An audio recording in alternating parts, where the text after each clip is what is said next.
Hello student, कैसे आप सभी। मैं मनीष कुमार आप सभी का आरवी क्लासेज में एक बार फिर से स्वागत करता हूं। Good morning. गुड मॉर्निंग नहीं है, good evening. Good evening. Okay, ठीक है। तो चलते हम, जैसा कि हमने लास्ट क्लास में पढ़ा परसेंटेज, कुछ रूल्स, कुछ उसके किस तरह यूज करते हैं, ठीक है। तो हमने पहले पढ़ा फ्रैक्शन, और फ्रैक्शन को चेंज करना परसेंटेज में, परसेंटेज को फ्रैक्शन में, ये हमने सीखा और उनको कहाँ कहाँ यूज किया वो भी देखा, ठीक है। तो आगे हम चलते हैं आज फिर से नए क्वेश्चन ऑफ क्वेश्चन नंबर 1 की तरफ चलते हैं, ठीक है। क्वेश्चन नंबर 1 की तरफ चलते हैं। क्वेश्चन नंबर 1 हमारा क्या कहता है ये देखते हैं। A number is if reduce by 25% we comes to 25, by what percent should be increase so that it become 375, ठीक है। इस क्वेश्चन में क्या कह रहा है कि अगर कोई नंबर है उसको अगर 25% कम किया जाता है तो वो 225 हो जाता है। अगर उसी नंबर को कितना बढ़ाया जाए कि 375 हो जाए, कितने परसेंटेज बढ़ाया जाए कि वो 375 हो जाए। इस क्वेश्चन को इस तरह पूछा हुआ है। तो क्वेश्चन में सबसे पहले हमें क्या निकालना है, हमें निकालना है यहाँ से क्या, नंबर। नंबर क्या होता है, ठीक है। तो हमने सबसे पहले देखा कि हमारे पास सबसे पहले देखा कि हमारे पास क्या है, 25% है, ठीक है। यहाँ 25% देखते ही हमको क्या करना है कि इसको कन्वर्ट करना है किस पर, फ्रैक्शन में। 25% इसको कन्वर्ट कर दिया कितना, 1/4, ठीक है। फ्रैक्शन में जैसा कि हम जानते हैं कि हमारे पास क्या, 4 क्या होता है, नीचे डिनोमिनेटर क्या होता है, हमारा ओरिजिनल नंबर होता है। ओरिजिनल चीज़ जो होती है, पूछा जो जाता है हमसे वही होता है, ठीक है। ये हमारे पास ओरिजिनल है, यानी आप कह रहे हो कि 4, ठीक है। पहले हमारा नंबर कितना था, 4 था, लेकिन अब रिड्यूस होने के बाद कितना हो गया, 3 हो गया है। क्योंकि एक रिड्यूस हो रहा है तो एक होने के बाद हमारे पास कितना हो रहा है, 3 हो रहा है। तो यहाँ रिड्यूस होने के बाद यहाँ 3 हो रहा है, लेकिन क्वेश्चन में क्या दे रखा है, 225 दे रखा है, 225 दे रखा है। तो 3 यूनिट की वैल्यू हमारे पास दे रखी है, डायरेक्ट पता चल गई। 3 यूनिट की वैल्यू हमारे पास कितनी है, 225 है। तो 1 यूनिट की वैल्यू हमारे पास कितनी आएगी, 225/3, यानी कि 75 आ गई। तो हमारे पास नंबर क्या है, नंबर हमारा माना हुआ कितना है, 4 है। अगर ये हमारे पास नंबर है तो हमारे पास 4 है। तो अगर हमने कहा कि 4 यूनिट की वैल्यू, ठीक है, ये हमारा माना हुआ था और ये हमारे पास एक्चुअल में आ गया, 4 × 75 कितनी आ गई, 300। अब हमारे पास जो नंबर आ गया कितना आ गया, 300 आ गया। नंबर अगर हमारा 300 आ गया और क्वेश्चन में क्या कह रहा है कि हमारे को नंबर को कितना बढ़ाया जाए कि वो 375 हो जाए, कितने परसेंटेज बढ़ाया जाए। तो 300 पे 300 हमारे पास नंबर है, उसको बढ़ा के कितना करना है, 375 करना है। कितने परसेंट बढ़ाना है ये हमें देखना है। कितना बढ़ रहा है यहाँ से, 75 बढ़ रहा है। 75 बढ़ रहा है तो 75 कितने पर बढ़ रहा है, 75 कितने पर बढ़ रहा है, 75 बढ़ रहा है 300 पे, और परसेंटेज की बात कर रहा है इंटू 100, ठीक है। 0 से 0 कैंसिल आउट, और 75 3 से कट गया, कितना आ गया, 25%। कितना आ गया, 25%। एसएससी का पूछा हुआ प्री का क्वेश्चन है ये, ठीक है। सीएचएसएल में भी पूछा हुआ है, एसएससी सीजीएल में भी पूछा हुआ है, ठीक है। इस तरह क्वेश्चन है, टाइम कंज्यूमिंग नहीं है, टाइम बचाना हमें करने को। तो इसको किसी और भी तरीके से कर सकते थे, क्या अगर देखें दूसरे तरीके से करके देखें, ठीक है। दूसरे तरीके से करके देखते हैं कि हमारे पास क्या है। अगर हमारे पास एक नंबर है, मान लिया हमारे पास नंबर कितना है, 100 है, नंबर 100 है। अगर उसको 25% कम किया जाता है तो हमारे पास वो 25% कम होने के बाद कितना आ जाएगा, 75। 100 का 25% कितना होता है, 25, 75 हो जाता है। और 75 हो जाता है, लेकिन उसमें कितना है, 225 है, 225 है। अगर 75 हो जाता है तो 75 यूनिट की वैल्यू हमें दे रखी है 225। तो 1 यूनिट की वैल्यू हमारे पास कितनी आ जाएगी, 1 यूनिट की वैल्यू आ जाएगी 3। 75 दिया 225, 1 यूनिट की वैल्यू आ जाएगी 3। तो नंबर हमारे पास पहले हमने कितना माना था, 100। तो 100 यूनिट की वैल्यू कितनी आ जाएगी, 100 यूनिट की वैल्यू आ जाएगी 300। तो हमारे पास नंबर कितना आ गया, ये हमारा कितना है, नंबर है 300। 300 नंबर है। फिर वही फ्रैक्शन कि 300 से हमें बढ़ाना कितना है, 375 बढ़ाना है। फिर कितना बढ़ना है, 75 बढ़ना है। कितने पर बढ़ना है, 300 पे बढ़ना है, ठीक है। इंटू 100, 0 से 0 कितना हो जाएगा, 25%। यहाँ से भी इस तरह आएगा, ठीक है। जिस तरह आपको सूटेबल लगे उस तरह आप देखें, ठीक है। ये बस टाइम बचाना है, एक एक सेकंड हमारे एग्जाम में बहुत ही मायने रखता है। अगर एक क्वेश्चन से 1 सेकंड बच रहा है तो 10 क्वेश्चन है 10 सेकंड, यानी कि आप कह सकते हो कि एक क्वेश्चन हमारा आराम से हो सकता है 10 सेकंड का, ठीक है। तो आगे चलते हैं हम अपने क्वेश्चन की तरफ। क्वेश्चन आगे क्या कहता है, the difference of two numbers, the difference of two numbers are 45% their sum. अगर दो नंबरों का जो डिफरेंस अंतर है उनके सम का यानी योग का 45% 45% है, तो रेशियो बताना है लार्जर नंबर बड़े नंबर से स्मॉलर नंबर यानी छोटे नंबर का, बड़े नंबर से छोटे नंबर का रेशियो बताना है, ठीक है। तो नंबर बताने के लिए क्या है, पहले डिफरेंस। तो हमारे पास सबसे पहले देखेंगे हमारे पास दो नंबर है, मान लिया हमने ए और बी, हमारे पास दो नंबर है, ठीक है। ए और बी हमारे पास दो नंबर है, तो ए, अब क्वेश्चन के अकॉर्डिंग ए और बी का जो अंतर है, जो डिफरेंस है, ए प्लस बी के 45% के बराबर है, ठीक है।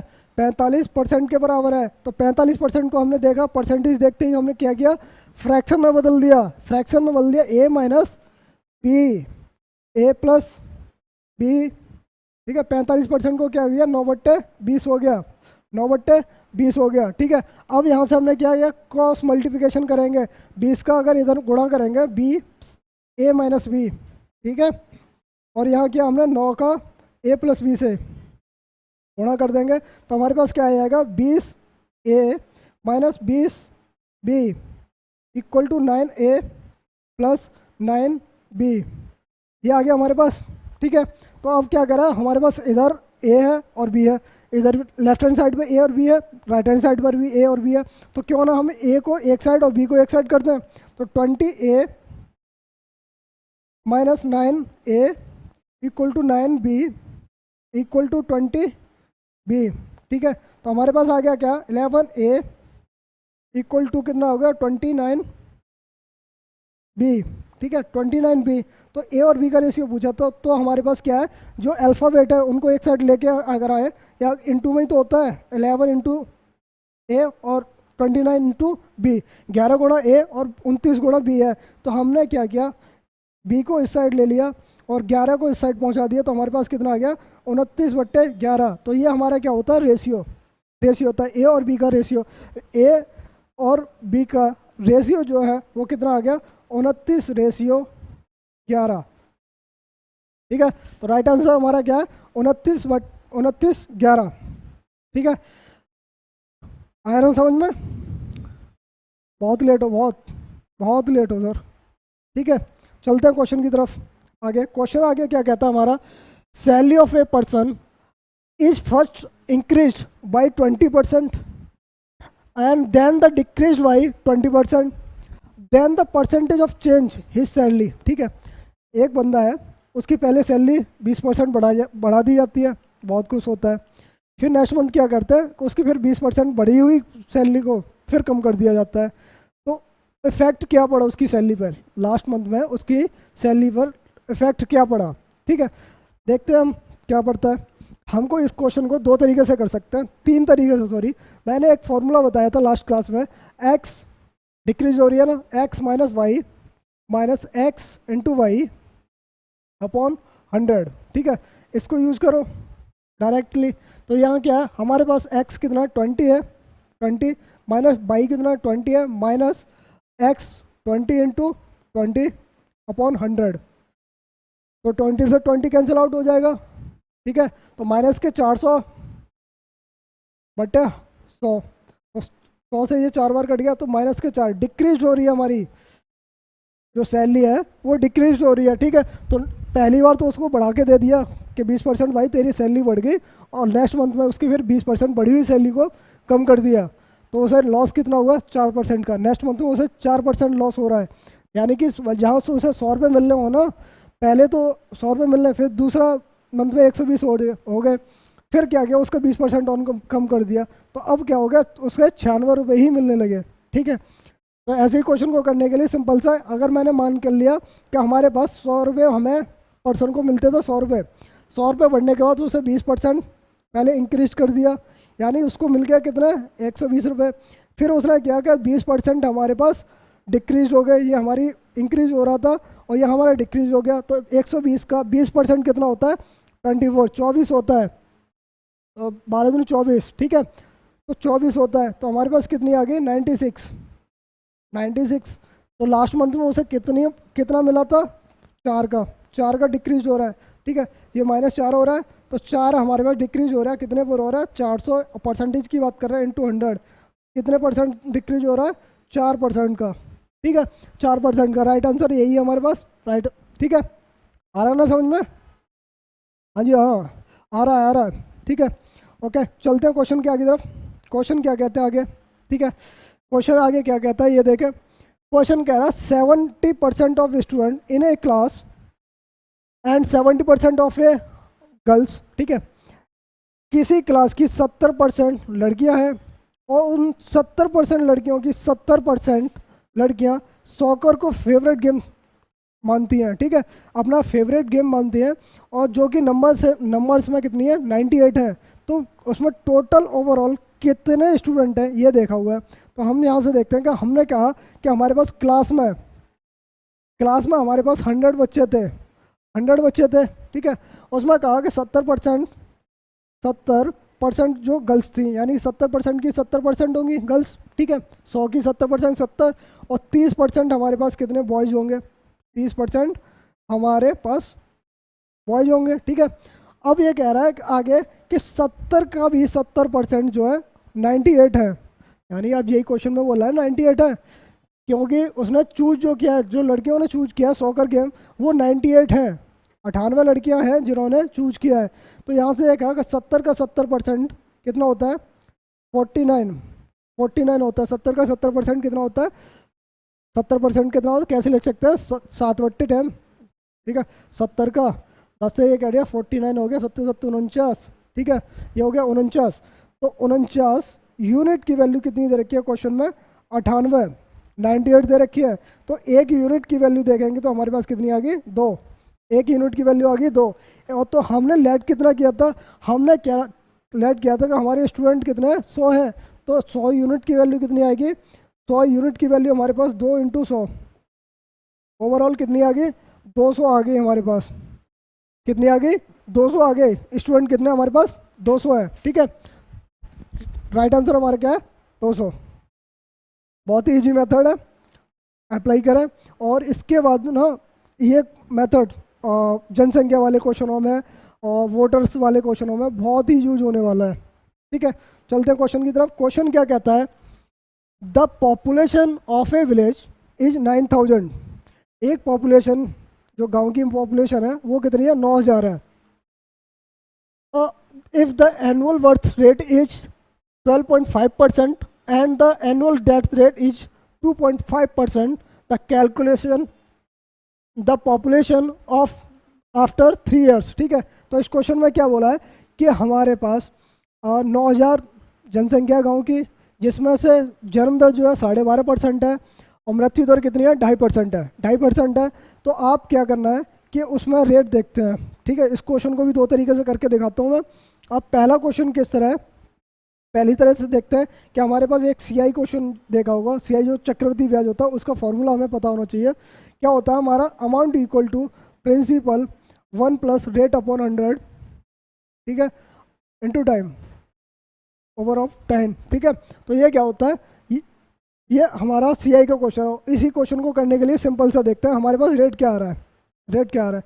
अरे भाई, हमारी जनसंख्या जो है 12.5% बढ़ रही है। पहले जन्म दर जो हमारी 12.5% बढ़ रही है, और उसी में से 2.5% मर भी रही है, मतलब मृत्यु दर जो हमारी 2.5% कम भी हो रही है। तो ओवरऑल कितना हो रही है? ओवरऑल भाई 10%, ओवरऑल 10% का प्रभाव पड़ रहा है। जो इफेक्ट पड़ रहा है वो कितना पड़ रहा है? 10% का, ठीक है। तो हमारे पास अब देख लेते हैं कि हमारे पास जो है प्रिंसिपल हमारा कितना है, यानी 9000, यानी पहले पॉपुलेशन हमारी कितनी है?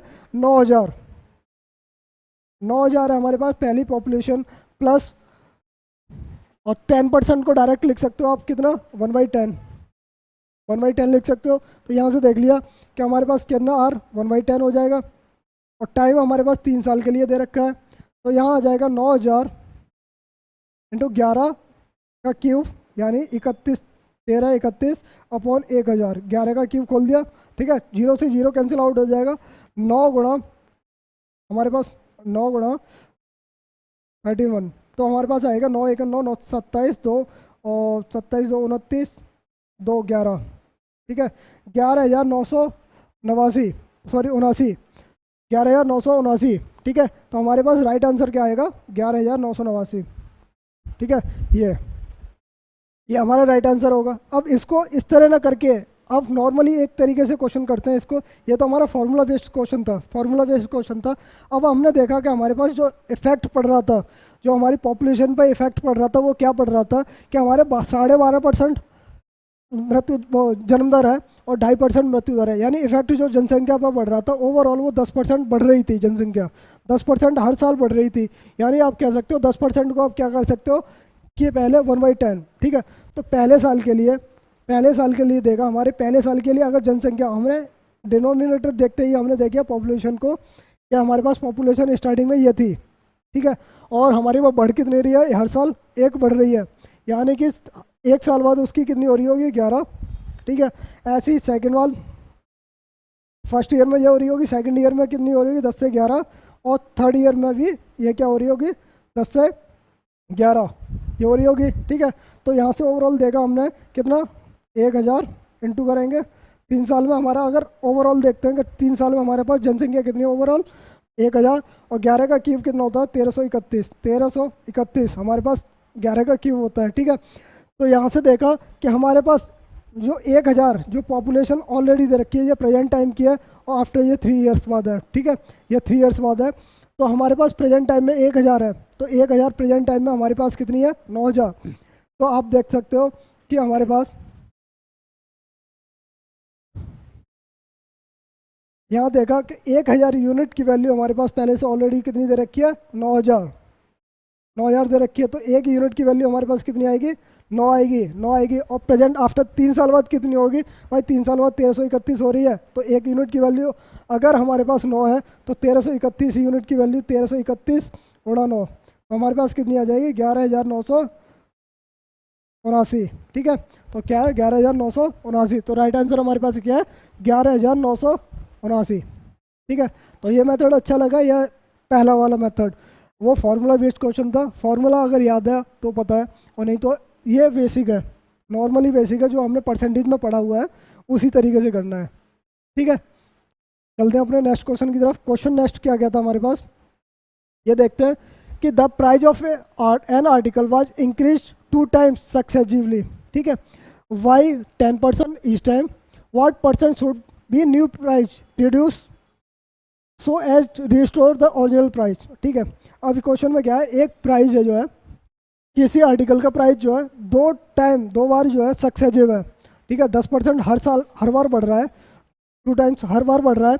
तो व्हाट परसेंट शुड बी, अगर मेरे को वापस उसी फॉर्म में लेके आना है, तो हमारे पास ओरिजिनल प्राइस में लेके आना है, तो उसे कितना रिड्यूस करना पड़ेगा, कितना कम करना पड़ेगा, ठीक है। तो मान लिया हमारे पास पहले कितना हो रहा है? 10% हो रहा है, ठीक है, 10% हो रहा है। तो इसको क्या करना है हमें?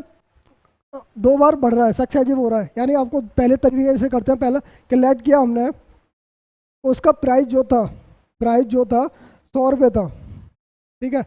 एक आर्टिकल का प्राइस कितना था? 100 रुपये था। अगर उसको 2 टाइम सक्सेसिवली यानी लगातार 2 बार बढ़ रहा है, यानी आपने कहा 10% यहाँ से बढ़ा तो कितना हो गया? 110 हो गया।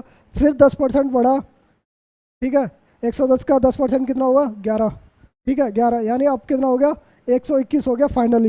फाइनली 121 हो गया।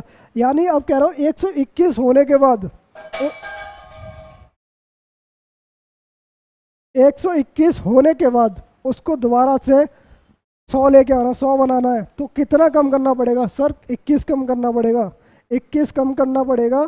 कितने पर कम करना पड़ेगा? 121 जो बढ़ा हुआ है उस पर कम करना पड़ेगा। 121 गुणा 100, यानी आप कह सकते हो यहाँ से नॉर्मली 121 20 से मान लो 6, ठीक है। अगर मैं इसको 20 मानता हूँ एवरेज, इसको 20 मानता हूँ, 120 मानता हूँ, 1/6 हो जाएगा। 6 से कितना? 16 यानी कि 1600 अब ऊपर होगा। तो 1600 अब तो ये 16 तो हो ही नहीं सकता, क्योंकि ये 121 है, ये 21 है, ठीक है। तो इसको आंसर ये कैंसिल आउट हुआ। आप कह सकते हो अब प्रेजेंट टाइम में कंप्लीटली डिवाइड नहीं होगा, तो ये आंसर गलत है। तो हमारे पास आंसर कितना है 17.36%। कैसे, अब देख लेते हैं 2100 अपॉन 121, ठीक है। 7 बार कितना जाएगा, 7 12, ठीक है। एक बार गया, कितना बचा 121 से अगर मैं डिवाइड करके देखता हूँ, देखो आप क्वेश्चन को कैलकुलेशन करने के लिए सिर्फ मेथड यूज नहीं है कि आपको डिवाइड करके नहीं देखना क्वेश्चन में, सिर्फ थोड़ा ये दिमाग लगाना है कि अगर मैं इसको 20 मान लेता हूँ और ये इसको 121 मान लेता हूँ, तो हमारे पास कितना हो जाता है 20 और 121 20 जो हो जाता है 1/6, ठीक है। 1/6 1/6 कितना होता है 100 का, वो होता है 16 टाइम्स से ऊपर, 16 6 96, 16 6 96, यानी कि बचा कितना 4 4 बचा, तो ये हो जाए 16 6 36, ठीक है। वो 6 36, यानी इतना आना चाहिए 16.66 ये आना चाहिए, लेकिन ऑप्शन में है ही नहीं, हमारे पास 36 है, ठीक है। तो एक्चुअली में ये होना चाहिए, इससे ऊपर अब भी आएगा क्योंकि ये हमारे 121 है, ये 121 है। अब यहाँ से देखा हमने कितना बार 121, ठीक है। 9 कितना हो जाएगा हमारे पास 8, ठीक है 0, ये हमारे पास 7 बार 12 7 84 और 7, ठीक है। यह हो जाए 3 5, ठीक है 5। तो हमारे पास ऑप्शन में पहले से ही देख लो कि हमारे 17 से अब जा रहा है, तो 17 से अब हमारा आंसर राइट आंसर क्या होगा 17.36, 17.36, ठीक है। आया ना समझ में, थोड़ा दिमाग लगाना है, कैलकुलेशन ना पूरी करके उसको सिर्फ थोड़ा सा दिमाग लगाना। अगर एक्चुअली में अगर मैं इसको डिवाइड करने बैठता तो 2 मिनट तो यही लग जाते हैं, 2 मिनट तो यही लग जाते हैं, तो फिर वहीं से हमारा टाइम मैनेजमेंट जो है ख़राब होने लगता है। आपको सिर्फ अपनी कैलकुलेशन को ध्यान करना है कि हमें क्या करना चाहिए, ठीक है। चलते हैं अपने नेक्स्ट क्वेश्चन की तरफ। क्वेश्चन क्या कह रहा है नेक्स्ट हमारा, ठीक है। When the price of sugar decrease by 10%, a man could buy 1 kg more ₹270 then the original price of sugar per kg, ठीक है। इस क्वेश्चन में कह रहा है कि जब चीनी का मूल्य जो है 10% कम हो जाता है, तो एक आदमी 1 किलो ज़्यादा खरीदता है 270 रुपये में, 1 किलो ज़्यादा खरीदता है 270 रुपये में। तो चीनी का जो ओरिजिनल प्राइस है वो बताना है। तो कैसे बताएंगे, इसको देखा हमने 10%, ठीक है। 10% देगा तो 10% देखते ही हमने कहा कि इसको हम कर लेते हैं फ्रैक्शन में चेंज, 1/10, ठीक है 1/10। इसको बताने से पहले एक और चीज़ बताता हूँ कि हमारे पास क्या होता है, प्राइस इनटू कंजप्शन, ठीक है, कंजप्शन, और इक्वल टू क्या होता है एक्सपेंडिचर। इन क्वेश्चनों में क्या है, इन क्वेश्चनों में कि हमारा एक्सपेंडिचर कांस्टेंट होता है, तो हमारे पास जो प्राइस जो होता है प्रोपोर्शनल टू हो जाता है किसका, कंजप्शन का, ठीक है। कंजप्शन का हमारे पास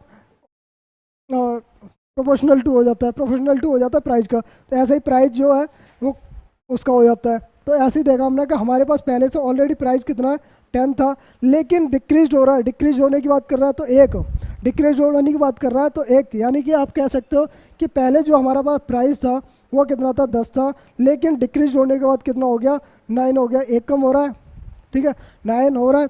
तो अब मैंने यहाँ से जैसा कि यहाँ बताया कि हमारा अगर एक्सपेंडिचर कांस्टेंट है, नियत है कि हमें इतना ही खर्च करना है, यानी कि नियत ही है कि 270 रुपये पहले लेके जाता था, ठीक है, जो 10% कम होने से पहले, लेकिन अब 10% कम हो गया तो 270 अब भी लेके आया, लेकिन उसे 1 किलो चीनी एक्स्ट्रा मिल गई, बस यही चीज़ समझनी थी, ठीक है।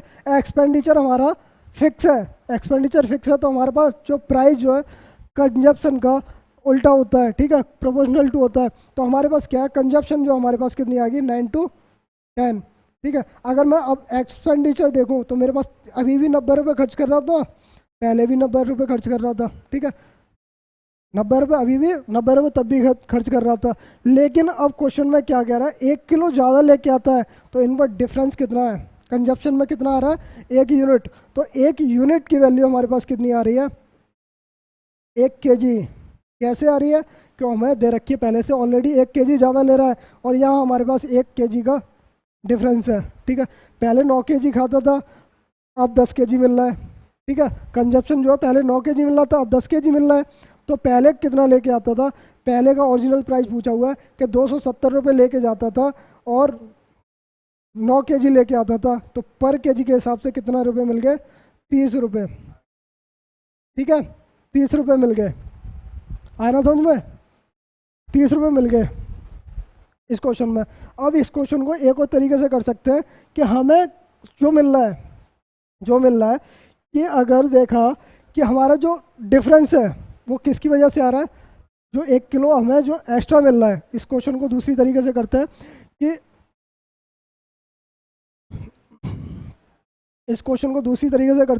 हमें जो 1 kg एक्स्ट्रा मिल रहा है वो किस वजह से मिल रहा है? 10% जो कम हो रहा है उसकी वजह से मिल रहा है। तो वो कितने का कम हो रहा है? सर ये 10% जो कम हो रहा है वो कितने का मिल रहा है? 270 रुपये पे। ठीक है, 270 रुपये पे।